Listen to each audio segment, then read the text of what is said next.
हे हॅलो सगळ्यांना, कशा आहात सगळे? मस्त ना. इथं बघा माझी पूजा झाली. आदर्शच्या टिफिनसाठी बटाट्याची भाजी आणि भात पण केले होते, कारण लवकर त्याला टिफिन द्यायचं होतं. मग त्याच्यानंतर काहीतरी थोडंसं खावं वाटलं, मग डोसाचं पीठ भिजवले होते डोसा करण्यासाठी.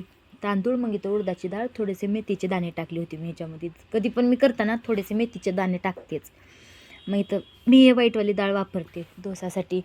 इथं आधीचं काय चाललं होतं बघा, मस्त गाडी घेऊन त्याला धुवायचं, घासू घासू घासू घासू. नको रे, बसकर बसकर, म्हणजे तो काही ऐकतच नव्हतं. झालं झालं मग 15-20 मिनटं त्याच्यामध्येच घालवलं. त्याला काही कामच नव्हतं दुसरं त्याच्यामुळं. तुम्हाला समजा ना, हॅलो बोलतोय. मग इथं मी मनी प्लॅन्ट आणून लावली होती चोरून कुठून तरी, मग ते कोरफड पण लावले, ॲलोवेरा. हे बघा डोसाचं कसं झालं होतं, मस्त असं परमनंट झालं होतं पीठ. चांगलं झालं होतं, फुगून आलं होतं वरती पूर्ण. मग मी आपल्या साध्या तव्यावर चपात्या करायच्या तव्यावर डोसा केली होती. चांगलं आलं होतं बरं का, एकदम मस्त आलं. मोठं, तेवढं मोठं पण काही मी घाटे नाही, छोटंच होतं, पण छान आलं एकदम.